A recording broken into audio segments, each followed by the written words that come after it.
Allez au chapitre 12 et vous lisez quelques Grecs du nombre de ceux qui étaient montés pour adorer pendant la fête s'adressèrent à Philippe et lui dirent avec instance, Seigneur, nous voudrions voir Jésus. Jean 12, 20, 21. Alors les disciples vinrent dire au Seigneur Jésus qu'il y avait quelques Grecs qui désiraient le voir. Qu'est-ce que le Seigneur Jésus a répondu? A-t-il dit très bien, je viendrai me présenter à eux? Eh bien non. Jésus leur répondit, l'heure est venue où le Fils de l'homme doit être glorifié. En vérité, je vous le dis, si le grain de blé qui est tombé en terre ne meurt, il reste seul. Mais s'il meurt, il porte beaucoup de fruits. Désirait-il le voir? Il devait venir sur sa base. Quelle est cette base? Eh bien, c'est une base céleste, une base de résurrection. Ce n'est pas la base de cette création. Mais il y a nécessité de mourir pour venir sur cette base. Ce n'est pas la base de cette vie terrestre, mais on doit mourir à elle.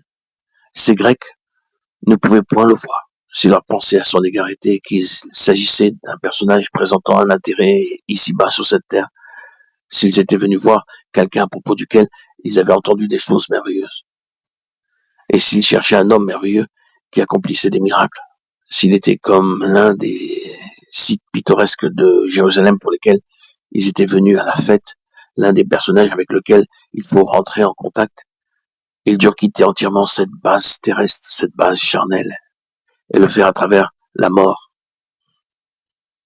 Alors, ils le verront par l'intermédiaire d'une relation corporative. S'il meurt, il porte beaucoup de fruits.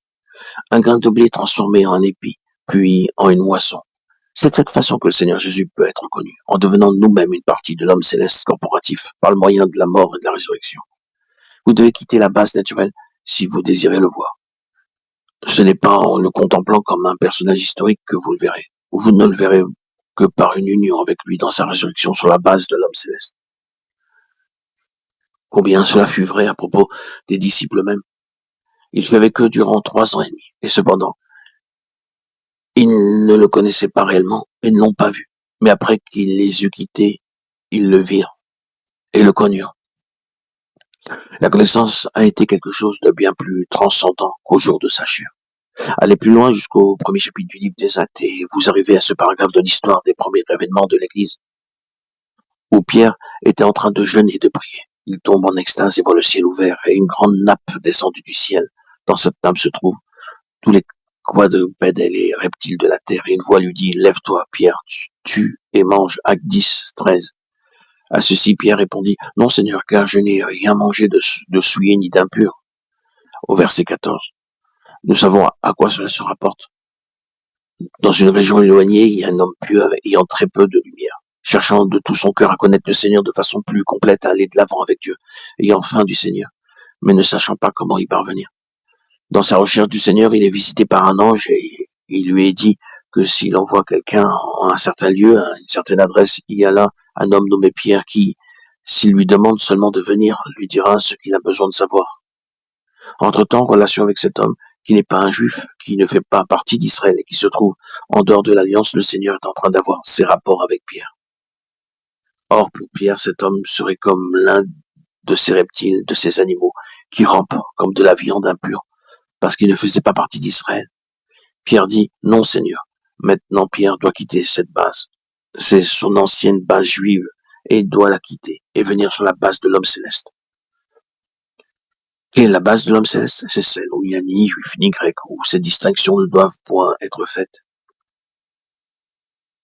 Pierre, tu ne dois pas faire ces distinctions, tu ne dois pas te tenir ainsi à distance, disant je suis un juif, et lui n'est pas juif. Nous n'avons qu'une relation. La communion fraternelle est la marque de l'homme céleste. Et là, ces distinctions sont perdues de vue. Tu dois te dégager de ta base terrestre, charnelle, historique, traditionnelle, pour t'engager sur la base de l'homme céleste. Le Seigneur rendit parfaitement clair le fait que Pierre devait faire cela, et que les conséquences seraient très sérieuses et critiques s'il ne le faisait pas. Et Pierre reçut la grâce de l'obéissance pour quitter sa propre base. Et il monta à César et éprouva l'une des plus grandes surprises de sa vie, par le fait qu'il constata que le Seigneur se trouvait là.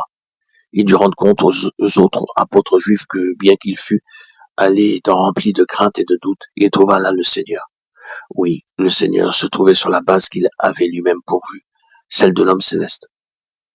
Nous rencontrerons toujours le Seigneur sur cette base-là. Quittez votre propre base et venez sur la mienne, et je vous rencontrerai là, et vous montrerai quelque chose qui vous surprendra. Ainsi en fut-il dans ce cas. Pouvais-je, moi, m'opposer à Dieu? Acte 11, 17. Le Seigneur l'avait accordé l'esprit, et j'ai dû quitter ma base et m'engager sur celle du Seigneur, la base de l'homme céleste.